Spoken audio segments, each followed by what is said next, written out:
Clínica Bilbao es centro pionero en Vizcaya en salud bucodental. Los que nos visitan nos lo dicen y nosotros estamos tan seguros de nuestro trabajo diario en atención, seriedad y experiencia que posiblemente seamos la mejor clínica dental de Bilbao, que es como decir del mundo. Visítanos en Simón Bolívar 7 y en clinicabilbao.com o llámanos al teléfono 94 410 0606. ¿Quién no conoce a Manu Sarabia? Manu, ¿cómo estás? Buenas noches. Buenas noches, muchas gracias. Bueno, todavía sigo teniendo cierto nerviosismo al entrevistarte. Fíjate que he hecho entrevistas no me pongas nervioso a mí, porque yo enseguida me contagio. Llevo casi 38 años aquí en la televisión y hoy es un día que me entra cierto nerviosismo, quizás porque te he visto jugar. Bueno, si me haces pensar qué me pasó a mí con mis ídolos, entonces empiezo a entenderte. Te puedes imaginar lo que supuso para mí jugar con el Chopo o con Chechu Rojo y compartir algún partido de entre semana cuando yo era juvenil con Fidel Uriarte, que eran mis tres ídolos. Me pongo en ese papel y entiendo tus nervios. En aquel entonces los ídolos estaban en casa, ¿no? No fuera de casa. Sí, los ídolos estaban en casa, sí. ¿Cómo cambian las cosas ahora, eh? Bueno, ha cambiado mucho el mundo del fútbol. Afortunadamente creo que para bien. Hay más nivel. Todos los jugadores que están tanto en primera como en segunda división son jugadores de altísimo nivel. Y eso hace que el fútbol sea más espectáculo. Aunque quizás habría que controlar un poco más el calendario, que no estuviese tan cargado, porque eso influye mucho en el aspecto físico, sobre todo me refiero al tema de lesiones y demás. Como estamos viendo últimamente, está habiendo demasiadas lesiones graves. Sin embargo, Manu, cuando tú empezabas a jugar no jugabas en césped ni en alfombras, No. Con lo cual lesiones también las habría, ¿no? Y unas cuantas. Sí, teníamos que tener esa capacidad para entender a la pelota, para saber cómo iba a reaccionar la pelota en función de si cogía el charco, si cogía la parte de barro. O sea, era un aprendizaje continuo el saber, intentar saber, adivinar cómo iba a responder la pelota, para poder anticiparte al rival, porque ahora ves la pelota rodar y rueda con una facilidad, no te hace ni ningún engaño ni nada de nada. Entonces había que tener mucho cuidado porque el balón enseguida se desviaba de su sitio. Había que trabajar más la imaginación también, ¿no? Y estar más concentrado en el juego en sí. Pero bueno, un partido de fútbol ahora, de los de ahora, tiene mucho más ritmo y mucha más intensidad que los partidos de antes, es normal. En tu caso entiendo lo que estás contando sería más complicado, ¿no? Un jugador técnico como tú, controlar y adivinar a dónde va la pelota, dónde se va, dónde puedo hacer el regate y dónde hay espacio para no hacerlo. Pero eso tiene mucho que ver con los cientos o miles de horas de práctica. Y yo metí muchísimas horas, porque la pelota me llenaba, no necesitaba más cosas. Mis amigos iban a alquilar bicis, yo era de una familia humilde que no tenía dinero para ir a alquilar bicis, y no me preocupaba que ellos se fueran a alquilar bicis, porque yo tenía mi balón y la pared, y con el balón y la pared ya me llenaba. Y ahí aprendí yo, empecé a aprender cómo entender a la pelota. Luego tener una vez que llegué ya al juvenil del Atleti, tener probablemente a la persona que más valor añadido ha dado a mi juego, por lo que me enseñó, por cómo me lo enseñó, que es Gonzalo Beitia. Era la persona que ya te digo, más le debo en ese aprendizaje. Manu, cuando dicen que la pelota en aquel entonces era cuadrada y le quitan valor al fútbol que se hacía entonces en comparación con el fútbol de ahora, y que ahora hay que ser atleta y estas cosas. ¿Qué piensa alguien como tú, que ha mamado el fútbol desde muy pequeñito y en unas condiciones ni mucho menos cómodas, ¿no? Bueno, ahora ves cómo golpean los futbolistas, cómo golpean a portería, cómo tiran a gol, y parece que todos tienen un cañón, porque la pelota va como un obús, encima barea, les hace extraños a los porteros. Muchos de esos jugadores que dan la sensación de que la rompen, en la época nuestra probablemente igual a veces no llegarían desde el córner hasta el punto de penalti, porque los balones eran muy diferentes. Hombre, yo recuerdo en los primeros años, los años del juvenil del Atleti, que nos llegaban los balones cuando los jugadores del primer equipo ya no los querían, nos venían a nosotros. Y cuando venía, había un tipo de balón que le llamábamos el inglés, porque parece ser que venía de Inglaterra, ¿no? Y era diferente a todos, ese era el que menos se mojaba, el que menos pesaba, el que mejor toque tenía. Y cuando salíamos al campo de juveniles para entrenar, íbamos a cogernos y teníamos un balón para cada uno. Rápidamente ibas al balón inglés porque era una diferencia tremenda con respecto a los otros casi no podíamos con ella. ¿Cuándo empiezas a jugar al fútbol? ¿Con qué edad? En el vientre de mi madre ya. Sí. Sí, yo creo que... ¿Ahí ya eras jugador? Ya era futbolista. Yo creo que nací futbolista y moriré futbolista. El primer recuerdo que tengo yo así, la primera imagen futbolística, creo que yo tendría 4 años, me imagino, 4 o 5 años como mucho, y lo cuento en el libro, vamos a hacer algún spoiler de vez en cuando. No muchos, que hay que comprar el libro para esta Navidad. Pero esa imagen es yo metiendo un gol a una portería que era un banco que tenía los dos lados de lo que había sido un banco y que hacía de portería.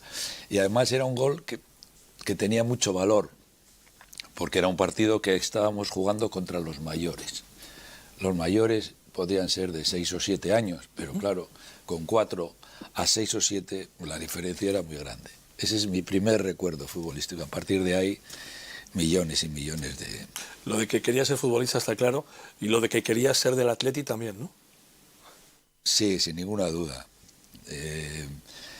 Porque desde siempre, desde que empecé a tener uso de razón, pues el Atleti para mí era la referencia, ¿no? Era mi objetivo. Luego, pues tuve la vivencia de mi hermano, que también estuvo a punto de fichar por el Atleti, pero... Se truncó, ¿no? Desgraciadamente no pudo ser, porque cuando estaba rellenando la ficha para ser jugador del Atleti, y dijo tenía que dar el nombre del pueblo donde había nacido, y que es un pueblo de Jaén. Por cierto, está la calle Jaén por aquí. ¿Es la calle Jaén? Sí. O sea, que fíjate qué casualidad. Sí. Bueno, pues el pueblo se llama Torres, de Jaén, está como a 40 kilómetros de la capital, y él había nacido allí, igual que mi hermana, igual que mis padres, y le dijeron: chaval, no puedes jugar en el Atleti, no has nacido aquí. Con mi inocencia de niño, que yo tendría 7 o 8 años entonces, cuando llegó mi hermano a casa fue muy duro, porque él se le veía en la cara lo que había ocurrido. Y en mi inocencia de niño, cuando él me dice que no puede jugar en el Atleti porque no ha nacido aquí, no se me ocurre otra cosa que decirle: no te preocupes, Tato, que yo, como si he nacido aquí, yo sí voy a jugar en el Atleti. ¿Y lo conseguiste? Y probablemente él me ayudó más que nadie a hacerlo. ¿Te sirvió de algo en aquello, entiendo, no? Me sirvió mucho, me sirvió de mucho. No sé, no sé si como me enrabietó más, me produjo algo que me ayudó a conseguirlo. He tenido la percepción este fin de semana, que he leído algunas páginas del libro, de que Manu Sarabia es una persona muy, muy familiar, ¿no? Sí, para mí la familia es lo primero. Bueno, lo primero, no siempre, porque a veces el fútbol ha estado por encima de la familia. Sí. Y mi mujer me lo recrimina de vez en cuando porque, bueno, yo a mi hijo le conocí con 2 días, porque me tuve que dejarla en el hospital dando a luz y yo me tuve que ir con el equipo a Almería a jugar un partido, y cuando llegué mi hijo ya tenía 2 días. Bueno, hoy en día, pues con toda la lógica del mundo, un jugador que va a ser padre, si no puede ir a la concentración o puede viajar con el equipo, lo primero es ser padre. En aquellas épocas, por lo menos para mí, el fútbol estaba por delante. Por partes, ¿qué ha significado Begoña en tu vida? Bueno, todo, porque ella ha sido la que ha estado conmigo viviendo los mejores momentos y los más difíciles, pero siempre ella con mucho más control de la situación, mucho más dominio, mejores tomas de decisiones, mucho más preparada que yo, y me ha hecho ser mejor persona. Leemos ahí con Villar y con el Chopo, y me decías por teléfono el otro día que te sorprendió gratamente tu mujer en la presentación del libro. Sí, porque ¿Qué ella, pasa, que no la conocías lo suficiente? pero se ve que no. Pues es que ella siempre ha sido no le ha gustado nunca figurar. Ella siempre en la sombra trabajando, como más que nadie, como es el propio libro, porque la parte más importante del libro lo cuenta ella, ¿no? Porque ella ha sido la que ha tenido que recopilar toda la información, ordenarla, organizarla y darle un relato. Bueno, no en vano, ella estudió periodismo. Ella primero estudió magisterio, tuvimos los 2 hijos y después de tener a los 2 hijos hizo periodismo. Ejerció poco porque el ser madre en aquellos momentos con mi profesión pues era lo que más le ocupaba, pero tiene mucho coco. Te ha acompañado siempre y ella ha querido participar en el libro, ¿no? Sí, claro. Aún no gustándole el protagonismo. No, pero ella lo ha hecho por mí. ¿Cómo surgió lo y de por ella? Escribimos un libro? ¿Cómo fue? ¿En alguna cena tomando unos huevos fritos en casa? ¿Cómo fue? No, hombre, a mí ha habido mucha gente que... Yo he hablado siempre mucho de fútbol. A mí la conversación de fútbol, casi con los amigos, con los conocidos, con la familia y esto, casi siempre se hablaba de fútbol. Y cuando a la hora de hablar de fútbol, pues yo he contado historias, he contado anécdotas, he descrito cómo he metido un gol determinado que ha provocado pañuelos en San Mamés, y la gente me decía, pues, ¿por qué tienes que contarlo? Tienes que escribir un libro.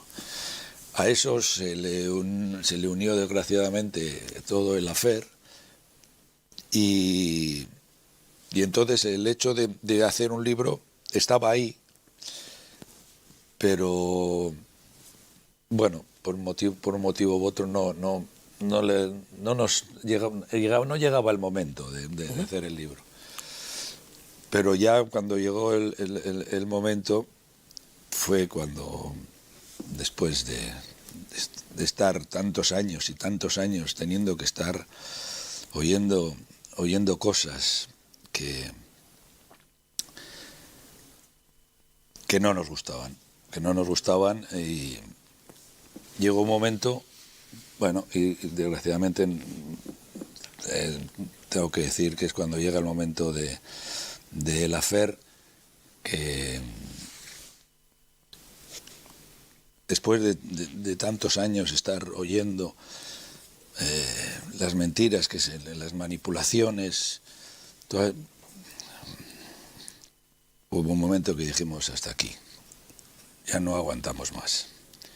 Y entonces fue cuando nos pusimos de verdad creo que fue en el 2017, me parece que fue más o menos. ¿Te hubiera gustado no tener necesidad de las explicaciones? Sí. De hecho, en el libro está metido todo el Afer, porque precisamente lo que quiero es, por encima de todo, es que todas esas mentiras, todas esas manipulaciones, que la gente tenga toda la información como viene en el libro detallado, todo perfectamente, para que no tengamos que volver a hablar nada de eso. Has tardado muchos años, ¿no?, en hablar. Bueno. ¿Eso te ha hecho sufrir más? Me ha hecho sufrir porque, desgraciadamente, cada X tiempo me encontraba con unas nuevas declaraciones, que a veces esas declaraciones no tenían sentido, ni razón de ser, ni tan siquiera tenía motivos para decir nada, porque se ha visto que ha habido momentos en los cuales de repente me he encontrado con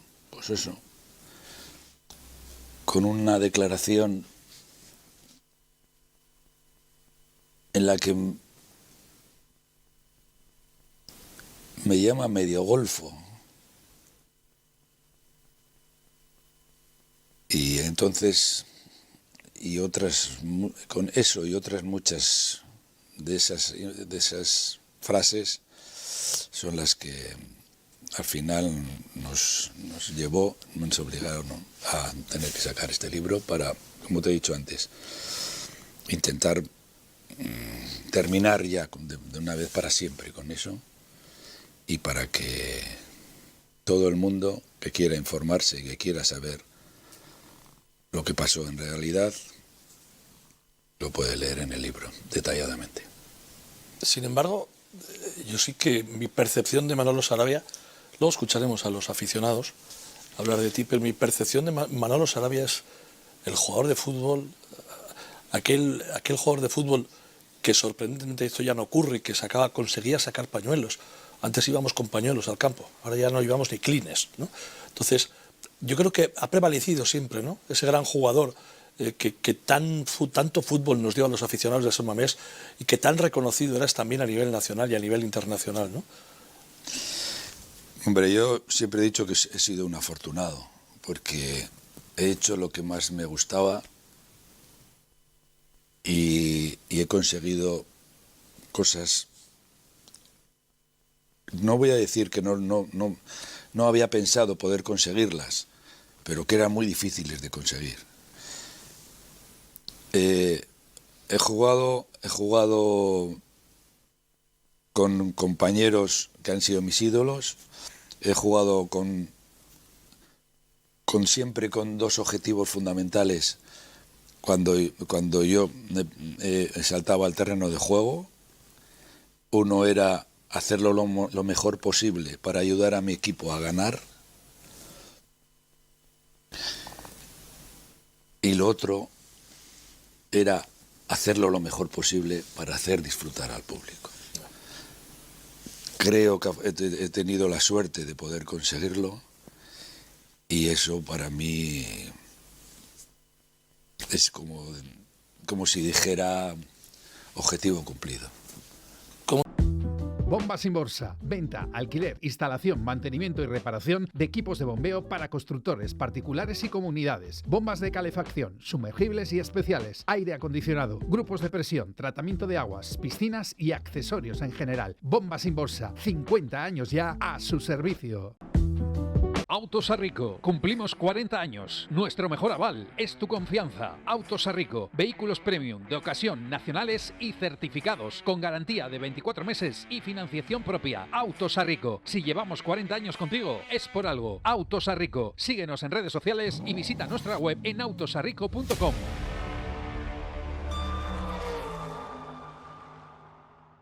En Materiales de Construcción Buenavista tenemos todo lo que necesitas para realizar cualquier tipo de reforma en baños, cocinas, portales, chocos o locales comerciales. 40 años de experiencia nos avalan al servicio del particular y del profesional. 18.000 metros cuadrados en los que podrás encontrar todo tipo de azulejos, muebles de baño, mamparas o grifería, siempre de la mejor calidad. Además, contamos con parking propio y un autoservicio de fontanería y ferretería con una amplia oferta en stock. Materiales de Construcción Buenavista. Visítanos y transforma tu espacio con nosotros.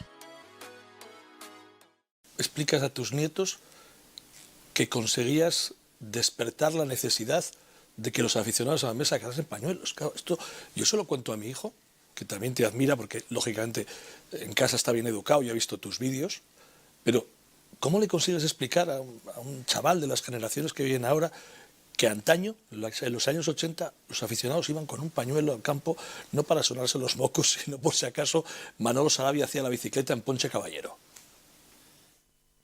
No sé, pues es un pequeño dilema ese. Sí, sí, porque yo recuerdo, lo último que recuerdo, y tú que estás al día de fútbol y estás trabajando además en televisión, fue el gol de Aduriz, aquella chilena en el partido frente al Fútbol Club Barcelona. Quizás fue el último momento en el que se sacaron los pañuelos, que tampoco habría muchos, porque insisto, ya no se iban pañuelos al fútbol. Sin embargo, lo tuyo era casi habitual, no todas las semanas, pero una vez al mes por lo menos había pañuelos, ¿no?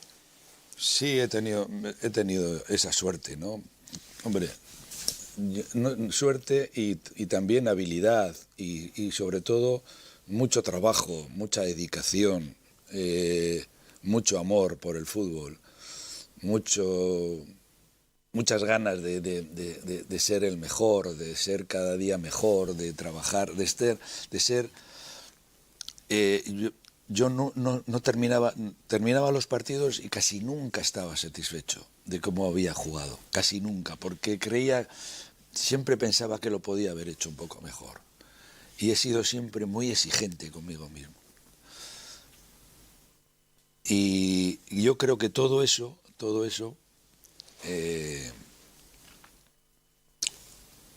me hizo tener la fortuna de poder cumplir con esos dos objetivos fundamentales y sobre todo el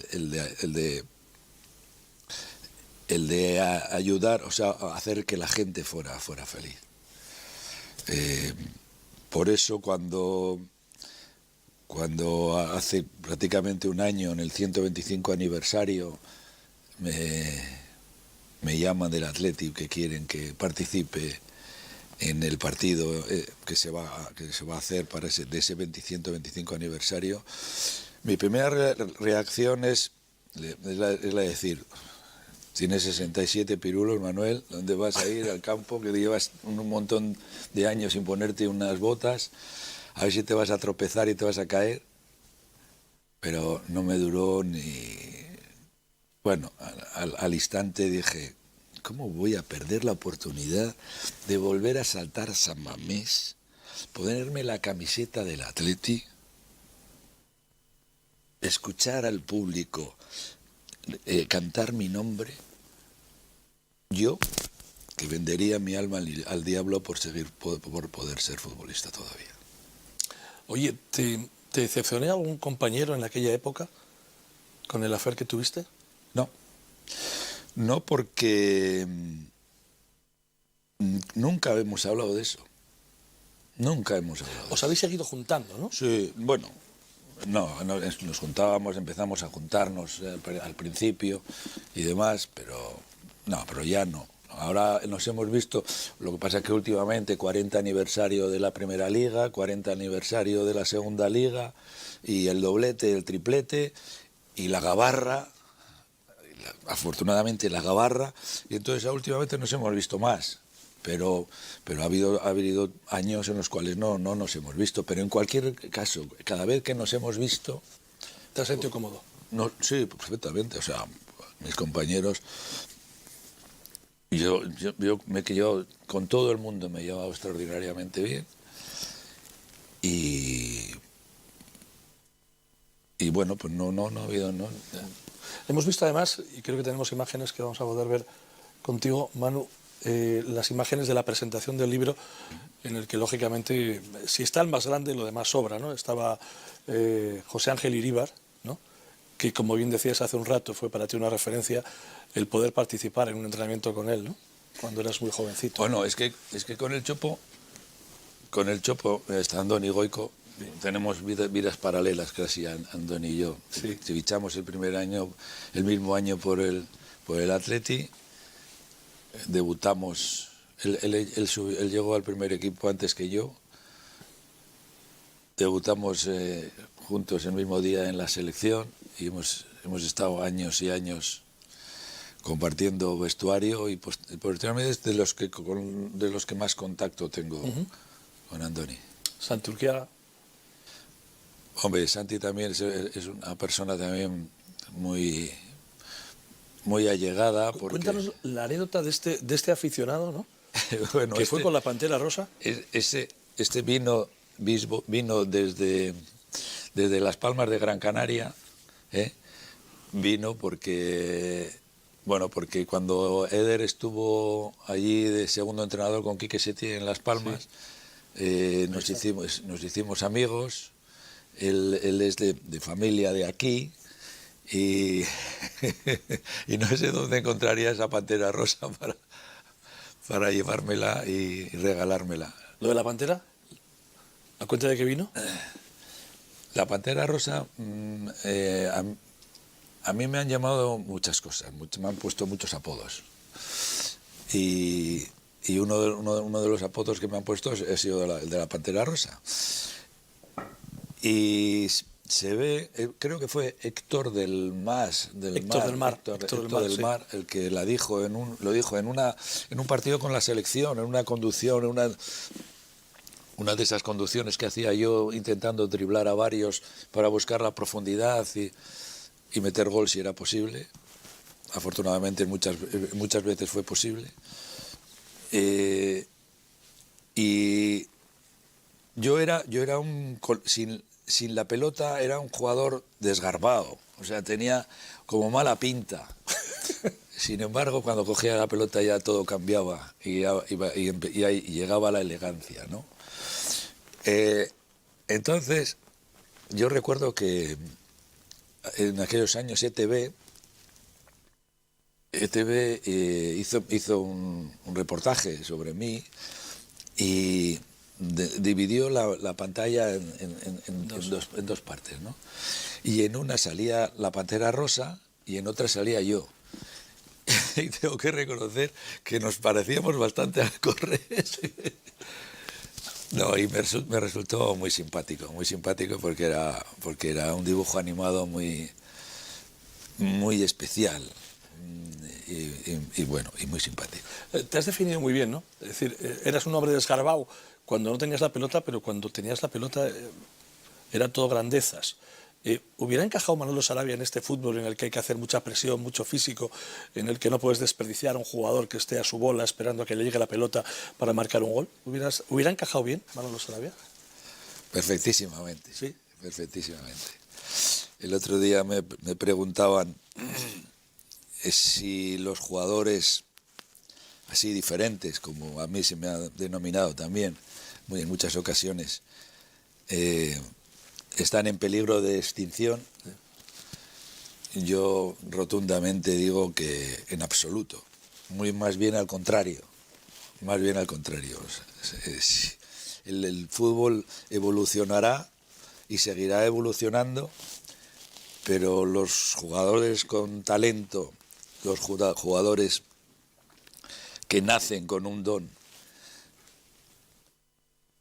Hago un paréntesis para decir, el talento sin trabajo no llega a ninguna parte.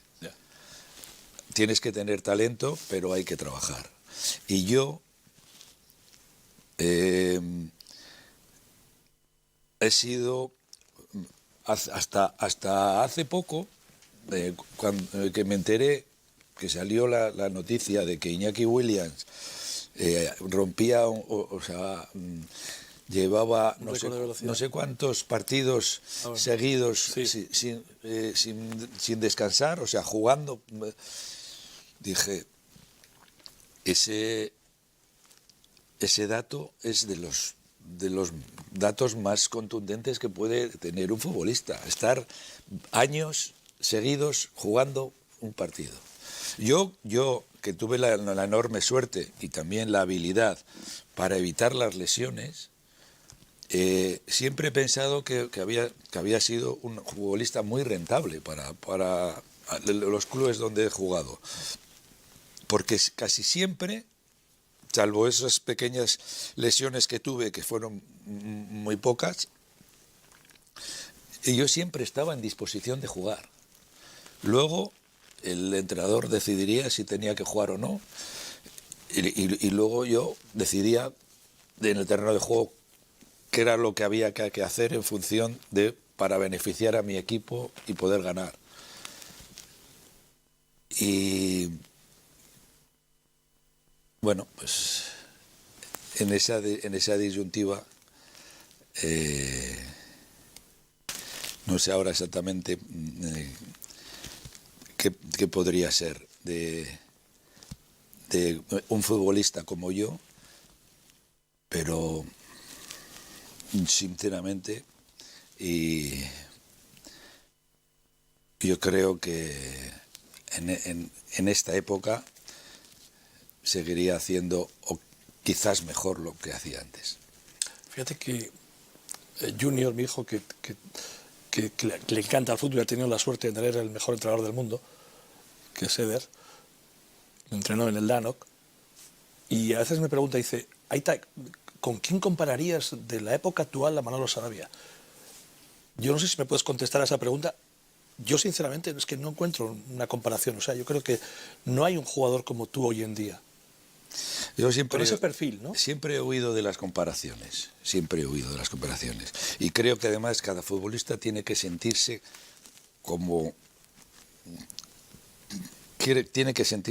queriendo ser el mejor, y tiene que sentirse a gusto con lo que hace y con lo que ofrece. Yo no voy a decir que sea mejor ni peor que nadie, simplemente voy a decir que yo soy diferente.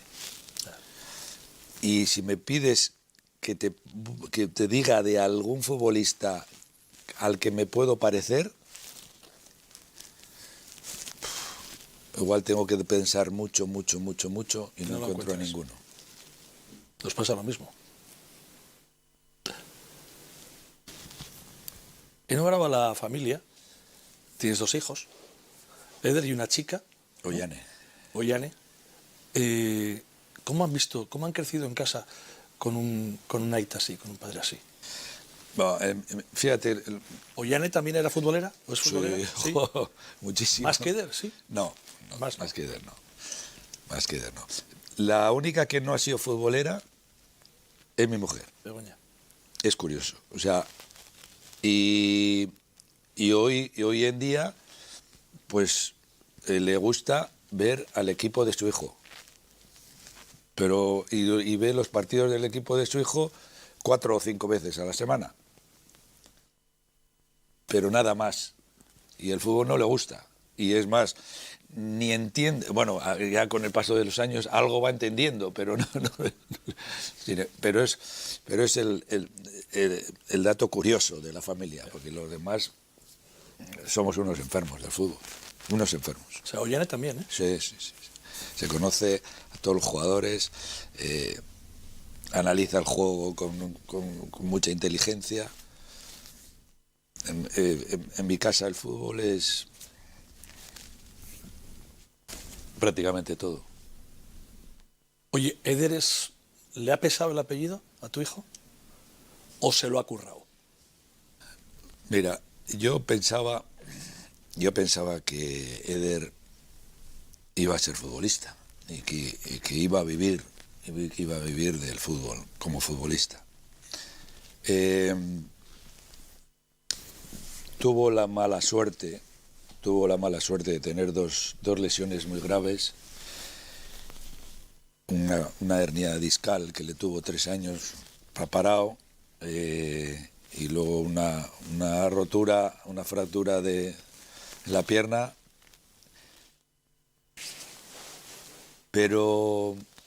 Y entonces, bueno, pues él no pudo recuperarse, y él se dio cuenta de que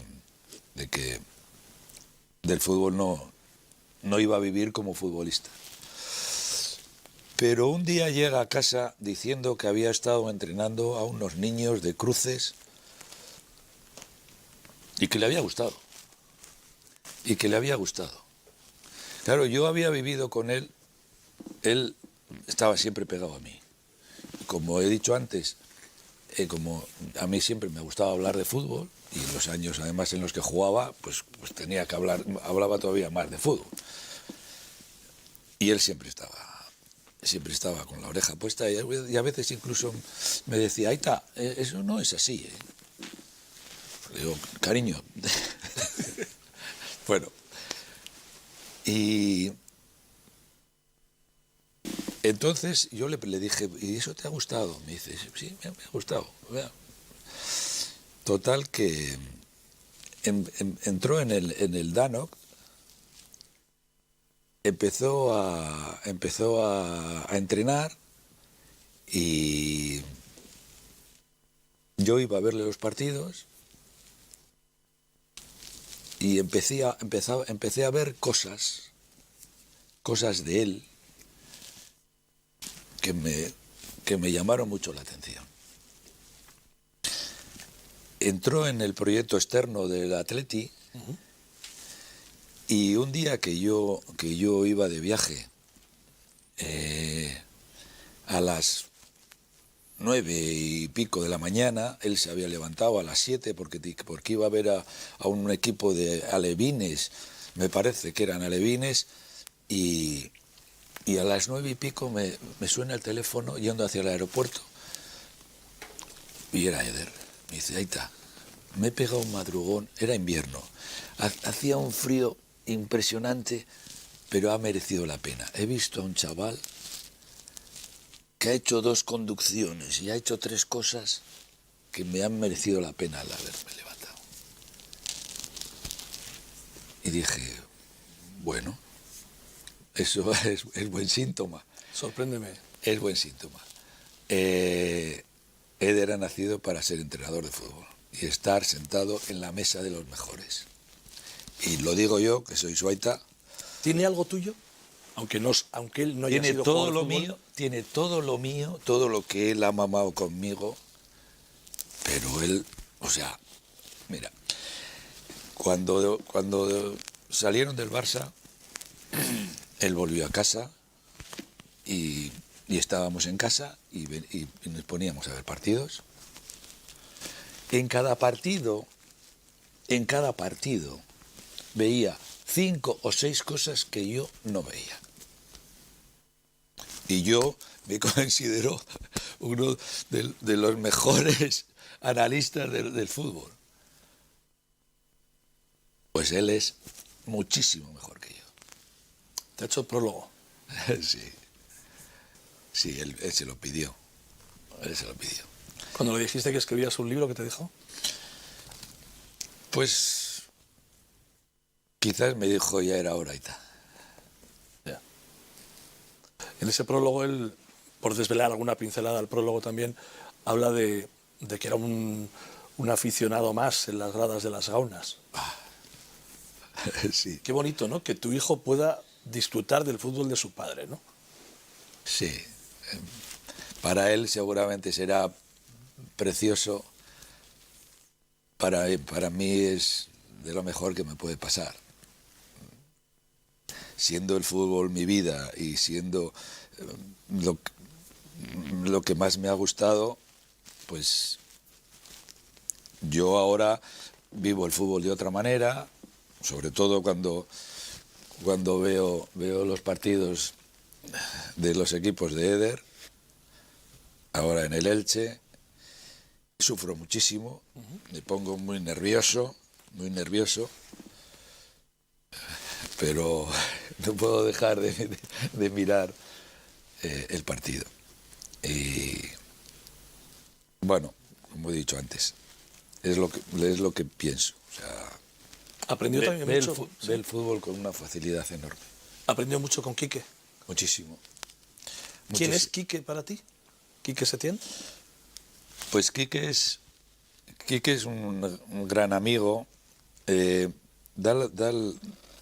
da la curiosidad de que habíamos sido rivales en varias, él jugando en el Atlético de Madrid, en el Racing, yo jugando en el Atleti, y coincidimos en el Logroñés.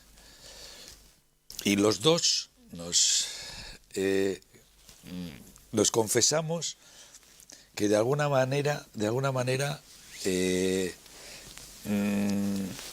nos sentíamos cercanos en nuestra idea, muy cercanos en nuestra idea futbolística, porque porque nos gustaba la pelota, nos gustaba jugar, y teníamos muchas cosas en común. Curiosamente, como decías tú antes, Eder en esos partidos que iba a las Rábanas conoció a Quique, y allí se forjó una amistad enorme. Esa amistad le permitió a Quique ir conociendo a Eder con sus ideas futbolísticas, ya cuando se fue haciendo un poco más mayor y demás. Y entonces empezó incluso a veces hasta a pedirle opinión, y claro, cuando vio el criterio que tenía Eder como entrenador, pues le dijo, él estaba entrenando en el Lugo, y le dijo que él, mientras estuviera en el Lugo, iba a mantener su equipo de trabajo, pero una vez que dejara el Lugo, quería que fuera con él de entrenador. Y ahí han estado unos años en los que Eder ha aprendido muchísimo, y le han mejorado como entrenador y como persona. Sí, porque en la parte humana de Eder se puede decir que ha dejado muchos amigos allí donde ha estado, ¿no? En el mundo del fútbol. Sí, Fútbol Club Barcelona, Andorra, ¿no? Sí, bueno, hombre, son muchos los datos que indican cómo es él, ¿no? Claro, desde el punto de vista personal, pues se le conoce menos, se le conoce más desde el punto de vista profesional, ¿no? Pero es muy significativo, por ejemplo, que él, cuando estuvo con Quique en el Barça, cuando salen del Barça, a los pocos meses de esto, Piqué le llama para llevarle como entrenador al proyecto que él quería para su Andorrita, como decía Piqué, ¿no? Y estamos hablando de que le llama para entrenar estando el Andorra el segundo equipo en la clasificación, ¿eh? No es que el Andorra estuviera en los puestos de abajo, sino que estaba en el segundo en la clasificación.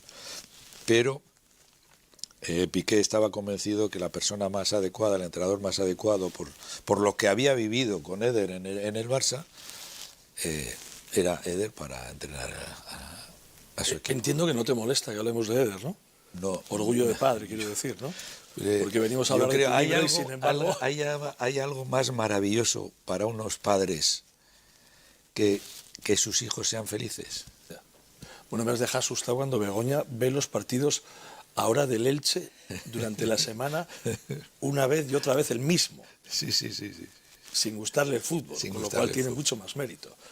Pasión de madre. Bueno. Pasión de madre. Carrocerías Bonaparte. Más de 25 años de experiencia, porque llevar el coche al taller no tiene que ser un incordio. Bonaparte. Trabajamos con todas las aseguradoras.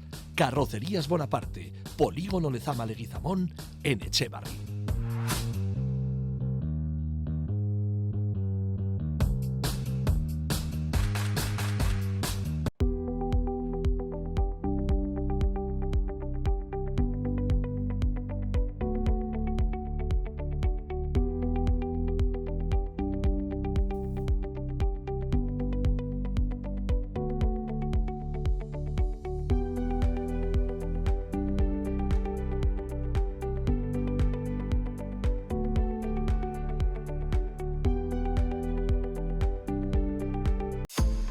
En Persianas Muñoz somos especialistas en todo tipo de persianas, autoblocantes de seguridad, birrol con mosquitera incluida. ¿Habéis visto nuestras persianas orientables? Fabricamos toldos, mosquiteras, cortinas decorativas, además de motorización de todo tipo de persianas, con y sin instalación eléctrica, con placa solar.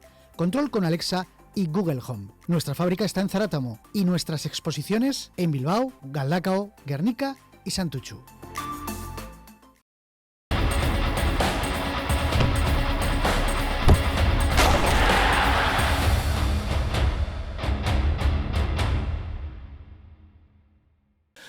Historia, ser historia del Atleti, eso sí, quizás lo más bonito que han dicho en esa intervención, ¿no? Eso es muy fuerte, ¿eh? Eso es muy importante. Me conformo con que digan que he sido buen futbolista y que he hecho lo mejor posible para que el Atleti pudiera ser campeón y para hacerles disfrutar a todos ellos. Creo que el día de la presentación hablas de que a tus nietos, ¿tienes nieto y nieta? Sí. Les tenías que explicar, ¿no?, lo que ha sido su Aitite, ¿no? Algunas de las intervenciones de estos aficionados podrían ser un buen vídeo didáctico, ¿no? Sí. Para que sepan que su Aitite ha sido historia del Atlético, ¿no? Leyenda, ¿no? Bueno, yo creo que ellos irán aprendiendo poco a poco. Lógicamente, el nacimiento, el ser Aitite ha sido también un aporte muy importante para hacer este libro. Ser Aitite o ser Amama es otro nivel. Y las Amamas y los Aitites que nos oigan y nos vean sabrán lo que quiero decir. Los que todavía no lo son y lo serán, se darán cuenta de lo que quiero decir, lo que estoy diciendo ahora. Queremos ser la referencia para nuestros descendientes, queremos que sepan que hemos sido buenas personas y eso es vital. Si te das cuenta, no he incidido mucho en el afer, como lo llamas tú, que en el libro viene perfectamente explicado, pero sí te tengo que hacer esta pregunta, porque por lo menos a mí me lo has demostrado, no hoy aquí en este programa, sino algo de tu historia, las veces que hemos tenido la oportunidad de estar juntos, ¿no? ¿Cabe alguna mínima posibilidad de un abrazo, de un apretón de manos y cerrar ese capítulo que desde luego a ti no te hubiera gustado, ni mucho menos, escribir en este libro? Por tu parte, ¿eh? Porque entiendo que aquí hay dos partes. Bueno, yo han sido más de 40 años,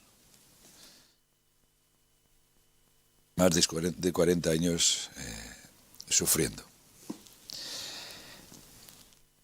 En estos 40 años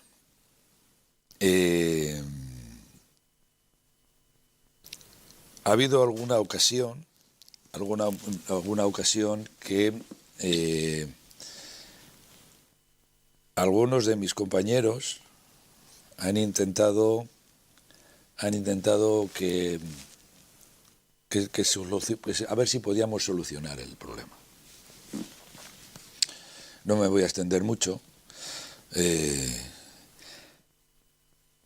Hubo un momento en el cual, después de muchos intentos por parte de mis compañeros de intentar convencerme para llegar a un acuerdo,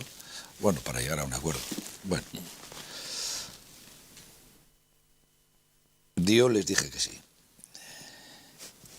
Y nos juntamos para una comida en Lezama, y antes de la comida, en la barra del restaurante de Lezama donde comíamos en el Jantoki, cuando estábamos concentrados, nos encontramos y nos dimos la mano. Yo pensaba que ahí se iba a acabar toda la sarta de mentiras, de manipulaciones y demás que él había tenido. Pensaba, digo, bueno, aquí se acaba todo. 3 días después estaba poniéndome a parir.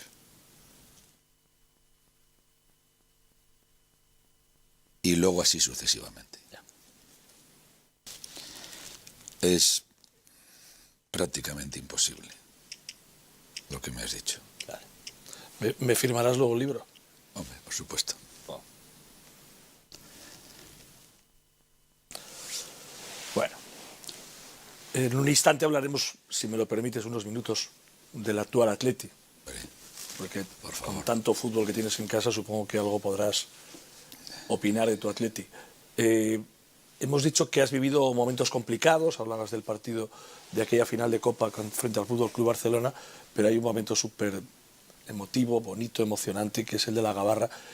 Y yo no sé si se puede, en un par de minutos se puede decir, viendo las imágenes, lo que Manu Sarabia sintió aquel día navegando por la ría y pasando por, bueno, casi por tu pueblo, ¿no? Por Gallarta no, porque... Pues es que lo he dicho siempre, o sea, a las nuevas generaciones, a las no tan nuevas, pero que nunca habían podido disfrutar de aquellos años de Gabarra nuestros, yo siempre he dicho que no hay palabras para describir lo que se siente ahí. Y por eso yo estaba convencido de que la Gabarra tendría que volver en algún momento íbamos a tener que sacar la Gabarra, porque solamente por darle esa oportunidad a los que no vivieron ese momento y a los que lo vivieron, pero para poder revivirlo, y cuando llegó el momento me pareció algo, otra vez fue recordar los momentos aquellos que nosotros vivimos, pero actualizado todo, ¿no? Tuviste la oportunidad el año pasado, ¿no? Este año, perdón. Claro, estuvimos... barco paralelo, el ¿no? club nos preparó un catamarán ahí, que estuvimos en... Incluso... íbamos a la izquierda de ¿Hicisteis la comida también no? No, ahí no estuve para... No. Porque esto de la Gabarra viene previamente con una comida en el marítimo de Labra, ¿no? En los casos nuestros sí. Nosotros, de hecho, el primer año tuvimos que hacer tiempo en Madrid para que prepararan la Gabarra, porque claro, nosotros fuimos a Las Palmas, sí, claro. teniendo en cuenta que al Madrid le servía el empate en Valencia, yeah, y nosotros teníamos que ganar en Las Palmas, con lo cual, en principio, las opciones estaban... Mira, ahí está Chechu Rojo. No estaba fácil poder ganar. Entonces, para que pudieran preparar la gabarra para hacer toda la travesía por la ría, pues tuvimos que hacer noche en Madrid. No desaprovechamos el tiempo, ¿eh? Eso, sí, ¿no? tanto en Las Palmas. Ahí sí que fuiste un poco golfo, ¿no? Ahí total. Entonces, el volver a revivir eso, y cuando en alguna ocasión que estuvimos un poco cerca de la gabarra, que casi la podíamos tocar y veíamos ahí, estaba Ernesto que nos saludaba y tal. Fue precioso. Sentir otra vez, o sea, pensar otra vez qué sentirá esta gente que está viviendo este momento. No hay palabras. En estas Navidades no te quedes sin la liquidación de Omoda y Yaeku. Ven a nuestro outlet de exposición. Llévate tu Omoda 5, Moda 5 eléctrico Yaeku 7 con un descuentazo desde solo 149 € mes en diciembre, con 7 años de garantía y entrega inmediata. Estamos de liquidación de stock de concesionario. Ven a visitarnos en Alfavisa, concesionario Omoda Yaeku junto al puente de Rontegui en Erandio o www.meuri.com, con amplio parking para aparcar. ¡Te esperamos!